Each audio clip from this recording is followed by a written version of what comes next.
사랑합니다. 중등부에서는 매년 우리 청소년 친구들에게 예배 학교라는 사역을 진행합니다. 예배 학교라는 이 사역을 통해서 예배가 무엇인지 그 의미와 또 어떻게 예배를 드려야 될지 예배 드리는 어떤 자세에 대해서 이 사역을 진행하는데요. 그 첫 강의 때 가장 먼저 보여주는 사진이 하나 있습니다. 그 사진이 무엇인지 먼저 화면을 통해 확인하시죠. 바로 이 사진입니다. 왕이 있고 신하된 자가 왕 앞에서 멀찌감치 떨어져서 절하고 있는, 엎드리고 있는 사진입니다. 화면을 내려주시죠. 이 사진을 보여주면서 아이들에게 한 가지 가르쳐주는 단어가 있는데 그 단어는 바로 경배라는 단어입니다. 경배라는 것은 어떤 대상 앞에서 내가 엎드려 절함으로 나의 예를 표하는 것인데 이게 경배의 어떤 사전적인 의미거든요. 그런데 여기에는 한 가지 마음 자세가 요구가 됩니다. 하나의 어떤 마음 자세가 요구가 되는데 내가 경배하고 엎드리고 있는 이 대상이 나의 주인 되심을 내 마음으로 인정하는 것이죠. 따라서 신하가 왕 앞에 경배 드릴 때에는 그 마음 안에 내 엎드리는 절을 받고 있는 이 왕이 나의 왕입니다. 나의 왕이십니다. 라는 이 마음이 그의 마음 안에 있고 그 마음으로 비롯된 엎드림이 참된 경배가 되는 것이죠. 마태복음의 전체의 주제의 핵심은 예수님께서 왕으로 오셨다는 겁니다. 그래서 저자는 1장에서부터 왕이 어떻게 이 땅에 오셨는지를 기록하고 있고 이어서는 그 왕이 백성된 우리에게 선포하는 말씀이 무엇인지, 메시지가 무엇인지를 기록합니다. 그리고 오늘 우리가 읽은 본문 15장 바로 앞에서는 왕이신 예수님께서 행하시는 수많은 이적들을 기록하고 있어요. 5천 명을 먹이시고 병자를 고치시고 바다 위를 걸어가시는 왕이신 예수님께서 행하시는 이적들을 기록합니다. 그리고 오늘 15장에서는 그 왕이신 예수님 앞에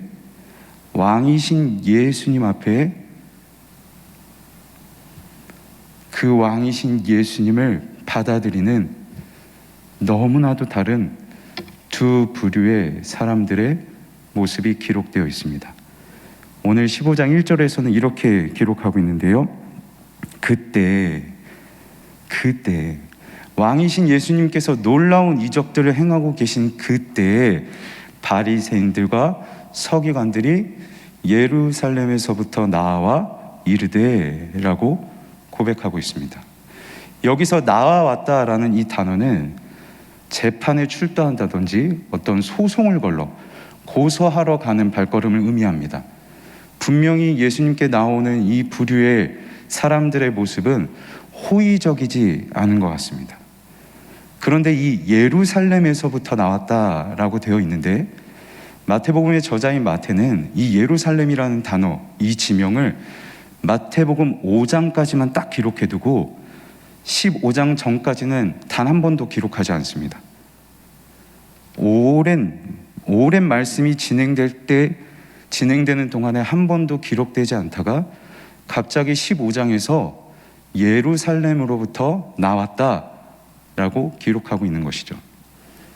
또한 지금 예수님께서 계신 곳은 갈릴리 게네사렛이라는 지역입니다. 예루살렘에서 이곳은 약 150km 정도 떨어져 있는 꽤 먼 거리에 위치해 있습니다. 꽤 먼 거리에 있기 때문에 별로 이 예루살렘과 갈릴리 상관관계가 없어 보여요. 그런데 저자는 지금까지 기록해오지 않았던 그 예루살렘의 지명을 굳이 기록하고 있고 갑자기 기록하고 있고 전혀 상관이 없는 먼 거리에 있는 이 예루살렘의 지명을 기록하고 있죠. 예루살렘으로부터 나왔다. 뭔가 의도를 가지고 기록을 하고 있는 것 같습니다. 이런 의도가 있는 것 같아요.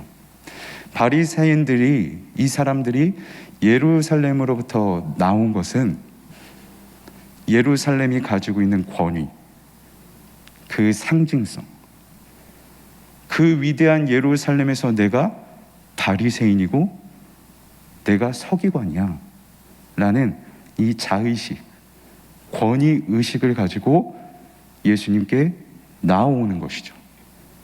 먼 길을 떠나왔지만 이 거리는 아무런 의미가 없습니다. 게네사렛까지 왔지만 이들의 마음 가운데는 이미 예루살렘을 담아왔어요. 예루살렘에 대한 그 권위, 자기에 대한 권위의식을 가지고 그 마음 안에 가지고 예수님께 지금 나오고 있는 것이죠. 정말로 이 바리새인과 서기관들이 예수님께 이렇게 이야기합니다. 왜 당신의 제자들은 우리가 말하는, 우리가 원하는 대로 왜 행동하지 않습니까? 왜 우리의 전통을 따르지 않습니까? 라고 예수님께 이렇게 항명을 하기 시작합니다. 그런 이 바리새인과 서기관을 향하여서 예수님께서 이렇게 말씀하시죠.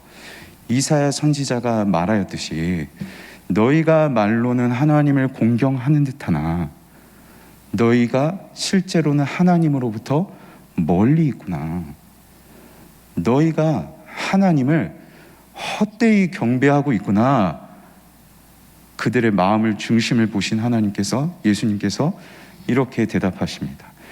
경배란 그 마음 안에 내 경배를 받으시는 하나님, 예수님이 나의 왕이심을 인정하고 드리는 것이 경배인데 헛되이 경배하고 있대요. 이 마음 안에, 그들 마음 안에는 예루살렘에 대한 권위, 그 권위 있는 예루살렘에서 바리새인과 서기관의 직분을 가지고 있는 자기의 권위가 가득해서 하나님을 하나님으로 경배하지 않고 하나님이신 예수님을 경배하고 있지 않은 것이죠. 그래서 저는 이 사람의 마음이 너무나도 무섭습니다.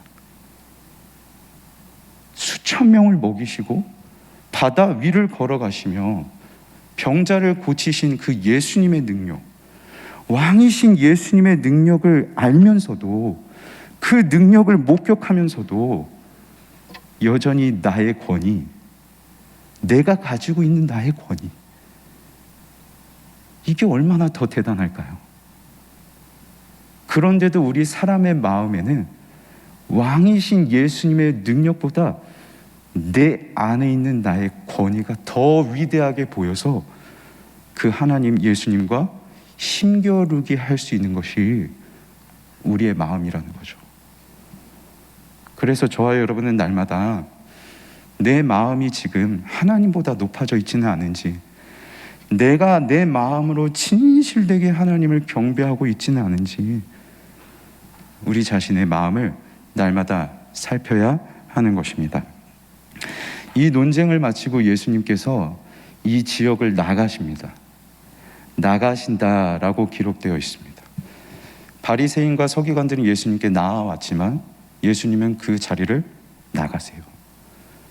그리고 두로와 시돈이라는 지역으로 들어가시는데 그 지역에 있던 한 여인이 예수님을 찾아옵니다. 그 광경을 성경은 이렇게 기록하고 있습니다. 말씀을 통해 확인하시죠. 가나안 여자 하나가 그 지경에서 나와서 소리질러 이르되 주 다윗의 자손이여 나를 불쌍히 여기소서, 내 딸이 흉악하게 귀신 들렸나이다 하되. 지금 예수님께 나온 이 여인을 가나안 여인이라고 표현하고 있습니다. 같은 내용이 기록되어 있는 이 마가복음에서는 이 여인을 수로보니게 족속이라고 기록합니다.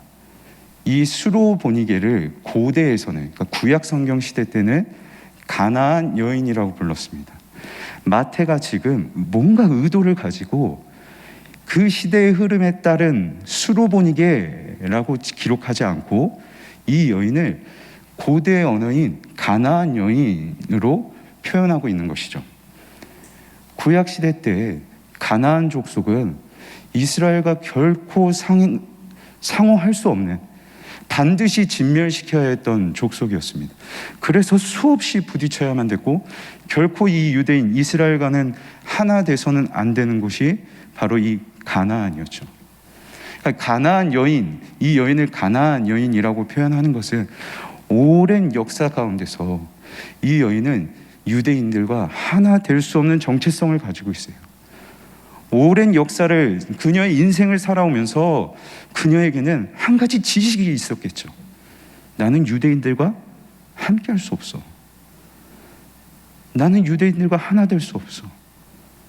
나는 유대인들을 의지할 수 없어. 더 나아가서 나는 역시 유대인이신 예수님과 난 함께 할 수 없어. 라는 지식과 이 문화 그리고 이 정체성이 그녀에게 가득했을 겁니다. 그래서 이것을 강조하기 위해서 마태는 그녀를 가나안 여인이라고 강조하고 있습니다. 그런데 성경이 이렇게 기록하고 있죠. 그 지경에서 나와서. 가나안 여인이 그 지경에서 나왔다라고 기록하고 있습니다. 여기서 이 나왔다라는 단어는 앞에서 바리새인과 서기관들이 예수님께 나왔다라는 이 단어와 다르게 기록되어 있습니다. 다른 표현으로 기록되어 있습니다. 바리새인과 서기관들은 여전히 이 먼 장소까지 예루살렘을 그들 마음에 두고 그 권위의식을 마음 가운데 두고 예수님께 항명하듯 나아왔습니다. 그래서 예루살렘으로부터 나왔습니다. 하지만 이 여인이 그 지경에서 나왔다는 것은 자신의 지경에서 완전히 밖으로 빠져나왔다는 것이죠. 그 지경에서 완전히 나왔다. 그런데 저는 아무리 봐도 이 지경이 단순히 어떤 지역, 장소를 의미하는 것 같지는 않아요. 이 여인이 가나안이라는 그 지경에서 나왔다는 것은 가나안 사람으로서 가져왔던 그녀의 지식, 문화, 정체성. 나는 유대인들과 함께 할 수 없어. 내가 어떻게 유대인이신 예수님과 함께 할 수 있겠어? 유대인인 예수님을 어떻게 내가 왕으로 경배할 수 있겠어? 자기 그 문화와 자기가 가져왔던 삶의 지식에서부터 완전히 빠져나온 거죠. 그 지경에서 나온 여인이 예수님을 이렇게 고백합니다. 주 다윗의 자손이여. 결코 예수님을 왕으로 인정할 수 없는 그 지식에서 나와서 주, 로마 황제들에게나 하는 그 황제의 칭호를 예수님께 하고 있고, 다윗의 자손, 다윗 왕의 그 혈통을 가지고 있는 왕이 예수님이 왕이십니다 라고 이 여인이 고백하고 있는 것이죠. 자기 지식에서 벗어나서 예수님을 왕으로 고백할 수 있는가? 그래서 이 여인의 모습을 보고 우리는 우리의 모습을 한번 돌이켜봐야 되지 않겠습니까? 우리가 살아왔던 지식, 살아왔던 그 역사 속에서 쌓아왔던 문화, 내 삶의 방식, 나의 가치관들에 둘러싸여서 그 권위의식을 가지고 예수님과 힘겨루기 하고 있는 것이, 그래도 내 삶의 방식이 옳지 않을까? 그래도 내 생각과 내 지식이 옳지 않을까? 하며 예수님과 힘겨루고 있는 것이 나의 모습은 아닌지, 아니면 이 여인처럼 나를 둘러싸고 있는 그 나의 지경에서부터 완전히 빠져나와서 예수님을 진실되게 왕이로라고 고백하고 있는 것이 나의 모습인지 우리는 우리 자신을 돌이켜봐야 하지 않을까 생각합니다. 그런데 이 여인에게는 한 가지 문제가 있었습니다. 잘 알고 계시듯 딸이 흉악한 귀신이 들렸습니다 라고 고백하고 있습니다. 그래서 나를 불쌍히 여겨주십시오. 내 딸이 흉악하게 귀신 들렸나이다 라고 이 여인이 예수님께 고백하죠. 그런데 예수님이 한마디도 대답하지 않으십니다. 한마디도 대답하지 않으세요. 예수님이 매정하게 보일 수도 있습니다. 예수님이 이 여인을 무시하는 것처럼 생각할 수도 있습니다. 그런데 이 대답하다라는 헬라어에는 원래 평가하다, 그리고 판단하다, 결정한다라는 의미가 있습니다. 단순히 대답하는 게 아니라 분명히 어떠한 판단을 내리고 어떠한 생각을 결정을 해서 그 판단과 결정에 따른 대답을 하는 것이죠. 바꿔 말하면 이 여인에게 한마디도 대답하지 않으신 것은 예수님께서 어떤 분명한 판단을 하신 것이고 어떤 결정을 내리셔서 예수님이 이 여인에게 대답을 하지 않으시는 거예요. 이 예수님의 모습을 보고 무시한다, 시험하고 있다, 때로는 매정하다 라고 볼 수도 있겠지만 이렇게 볼 수도 있지 않겠습니까? 왕이신 예수님이 결정하시고 왕이신 예수님의 판단으로 내린 것인데, 왕이 판단하여서, 왕이 결정하여서 대답하지 않는다는데 누가 뭐라고 할 수 있겠습니까? 왕이 결정했는데.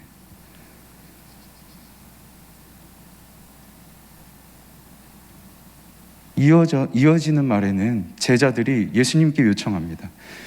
예수님, 저 여인이 뒤에서 계속 소리를 지르니 이제 보내시죠. 예수님께 제자들이 요청해요. 그러자 예수님께서 이렇게 말씀하세요. 나는 이스라엘의 그 잃어버린 양 외에는 다른 곳으로 보냄을 받지 않았어. 나는 이스라엘의 잃어버린 양, 그 유대인들에게만 보냄을 받았지 저 이방 여인에게는 나는 보냄을 받지 않았어 라고 대답하고 계신 것이죠. 만약 그 자리에 있던 드로와 시돈, 이 이방 사람들이 예수님의 말씀을 들었다면 상처가 되지 않았을까요? 딸이 귀신 들려서, 흉악한 귀신이 들려서 간절하고 갈급한 마음으로 예수님 앞에 불쌍히 여겨달라고 나왔는데 예수님이 나는 저 이방 여인을 위해서 보내심을 받지 않았어 라고 하신 그 말씀을 이 가나안 여인이 들었다면 그 마음에 상처가 되지 않았을까요? 그런데 저는 이렇게 또 볼 수 있을 것 같아요. 왕이신 예수님이 또 결정하고 판단하셔서 나는 이스라엘의 잃어버린 양 외에는 보냄을 받지 않았다라고 말씀하신 건데, 왕이 결정하고 판단해서 내가 도울 백성은 여기까지야, 여기까지만 나의 백성이야 라고 말하는데, 그 왕의 결정과 왕의 판단에 아무리 내 감정이 상한들 그 왕의 결정과 판단을 바꿀 수 있겠습니까? 그래서 저는 지금 예수님께서 이 여인에게 이렇게 마음을 전하고 계신 것 같아요. 너가 나를 왕이라고 고백했지. 너가 나를 주 다윗의 자손이라고 고백했지. 그런데 나는 지금 너가 원하는 대로 해주지 않고 있어. 너가 원하는 대로 해주지 않고 오히려 너의 감정을 상하게 하고 있지. 그런데 너는 그럼에도 나를 너의 왕이라고 고백할 수 있겠니? 너의 마음에 진실되게 내가 너의 왕이라고 인정하고 있니? 주님이 이렇게 묻고 계신 것 같아요. 만약 이 여인이 아니 주님, 제가 이렇게까지 하는데, 내가 주님을 다윗의 자손 주님이라고 고백하며 주님을 왕으로 경배하고 있는데 왜 저에게 이렇게 하세요? 왜 제가 원하는 대로 해주지 않으세요? 라고 대답한다면 이 여인의 마음은 왜 우리가 만든 대로, 우리가 원하는 대로 당신의 제자들은 따르지 않습니까? 왜 예수님 당신은 우리가 원하는 대로 행동하지 않습니까? 라고 말한 바리새인과 서기관들의 마음과 다르지 않을 겁니다. 이 여인이 아무리 입술로 주 다윗의 자손이여 라고 고백했지만 그 마음에는 하나님을, 예수님을 왕으로 모신된 질신된 마음이 그녀에게 없다고 볼 수 있겠죠. 그런데 그녀가 이렇게 행동합니다. 엎드려 절합니다. 여기서 절하는 것은 한 번만 절하는 게 아니라 계속해서 수차례 예수님 앞에 절하는 거예요. 그리고 또다시 고백합니다. 주여.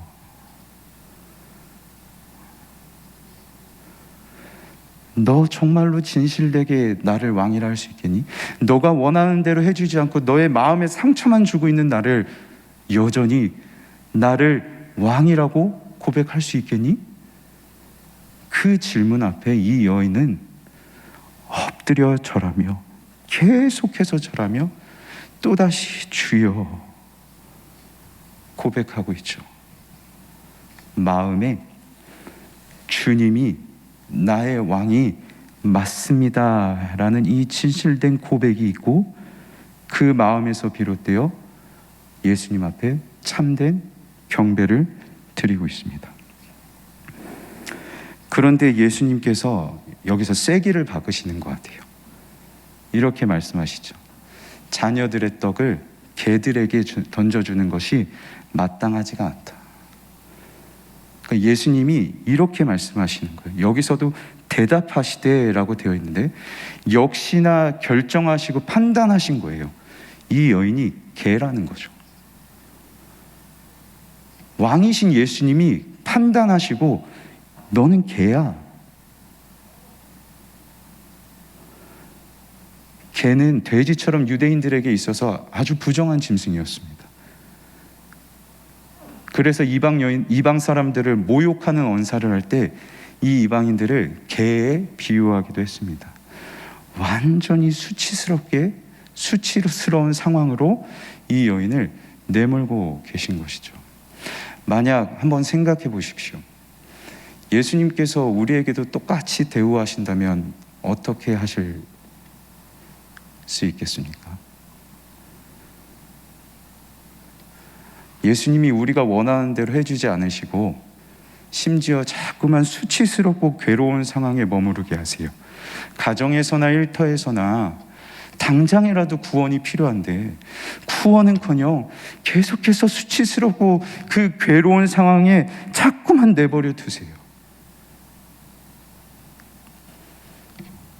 그때에도 우리는 그 예수님을 내 마음으로 진실되게 예수님이 나의 왕이십니다 라고 고백할 수 있을까요? 그런데 이 여인의 고백을 한번 보시죠. 한번 말씀을 통해 확인하실까요? 주여 올소이다마는 개들도 제 주인의 상에서 떨어지는 부스러기를 먹습니다. 주님 옳습니다. 왕이신 예수님이 내가 개라고 한다면 저는 개가 맞습니다. 왕이신 예수님이 결정하시고 왕이신 예수님이 나를 보고 판단하셔서 내가 개라고 하셨으니 저는 개가 맞습니다. 그런데 개들도 상에 부스러기, 그 떨어지는 부스러기를 먹으니 저 개 맞으니까 이 개인 나도 부스러기 같은 은혜를 좀 얻고 싶습니다. 자기 지경에서 나왔던 이 여인이 이제는 가장 수치스러운 그 상 아래로 들어가고 있는 것이죠. 이 여인의 모습을 보시고 예수님께서 이렇게 말씀하세요. 여자야, 너의 믿음이 크도다. 너의 소원대로 되리라. 원문을 보시면 여기에 감탄사가 기록되어 있어요. 오, 여자야. 예수님이 놀래가지고 막 감탄하시면서 여자야, 개라고 하셨던 그 여인을 향해서 여자야 라고 부르시면서 따뜻하게 불러주시고 예수님이 놀라시며 칭찬하시죠. 그 여인을 향해 너의 믿음이 크도다. 너의 소원대로 되리라. 성도 여러분, 큰 믿음이란 무엇일까요? 왕을 기쁘게 하고 왕을 감탄하게 만들고 왕을 움직이게 하는 그 큰 믿음은 과연 무엇일까요? 내 지식이 뛰어난 걸까요? 나에게 어떤 권위가 있는 것일까요? 내 안에 어떤 예루살렘과 같은 것들이 존재하는 것이 큰 믿음일까요? 그렇지 않습니다. 어떠한 거룩한 형식도 아닐 겁니다. 어떠한 거룩한 행위도 아닐 겁니다. 예수님께서 인정하시는, 왕이신 예수님께서 큰 믿음이라고 인정하시는 것은 그 왕이신 예수님 앞에 내가 얼마나 낮아지느냐겠죠. 내가 얼마나 낮아질 수 있겠느냐. 이것을 예수님은 큰 믿음이라고 말씀하세요. 그렇다면 도대체 왜 하나님께서는 이렇게 우리의 마음을 낮추기를 원하실까요? 왜 이렇게 우리의 마음을 낮추길 원하실까요? 이 여인은 어쩌면 제가 개가 맞습니다, 그 무능력하고 수치스러운 개가 맞습니다 라고 고백할 때 정말로 자신을 그렇게 인정할 수밖에 없었을 거예요. 사랑하는 딸이 귀신 들려서 흉악하게 처참하게 있는데 내가 할 수 있는 게 아무것도 없거든요. 어미로서 아무것도 할 수 있는 게 없거든요. 그래서 주님, 저 개 맞아요. 저 정말 무능력해요. 마음을 낮춘다는 것은 나의 예루살렘이, 나의 권위가 얼마나 껍데기에 불과한 것인지를 인정하는 것입니다. 내 것은 아무런 대안이 될 수 없다는 것. 그래서 오직 왕이신 하나님의 능력만이 필요하다는 것을 인정하는 것. 그게 마음을 낮추는 것이죠. 내 생각도 괜찮지. 나 그래도 좀 가진 것 있어. 그래도 내가 살아온 나의 삶의 지혜가 있지 않겠어? 내 마음에 이런 마음은 담아둔 채 형식으로 아무리 거룩하게 고백을 한다 한들 예수님은 어쩌면 그런 우리를 향해서 헛되이 경배하는도다 라고 말씀하실지도 모릅니다. 참된 경배, 신하되어서 종되어서 하나님 앞에 철저히 엎드려서 하나님 앞에 드리는 그 경배, 왕이신 하나님 앞에 드리는 그 경배는 내 지식, 내 생각, 내 권위는 껍데기입니다. 아무것도 아닙니다. 이걸 인정하는 것. 그리고 그때 하나님께서 일하시는 능력을 구하게 되는 거죠. 그게 참 믿음, 큰 믿음. 그래서 하나님이 우리의 마음을 자꾸만 낮추기를 원하시는 것 같아요. 이 큰 믿음의 결과는 무엇이었나요? 이 여인의 딸이 나음을 얻습니다.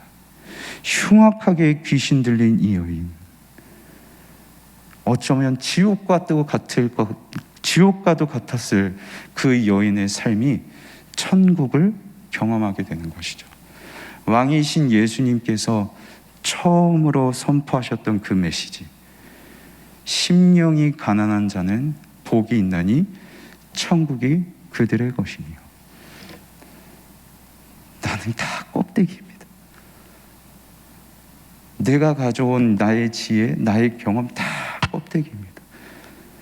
저는 개처럼 무능력한 존재입니다. 심령이 가난해지는 것.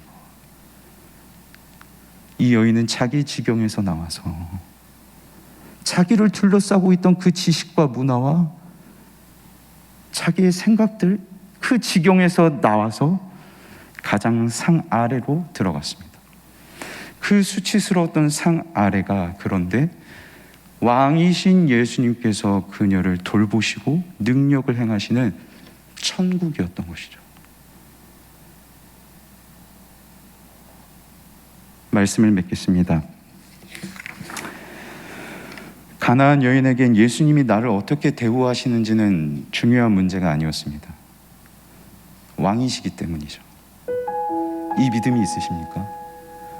왕이 그렇다는데,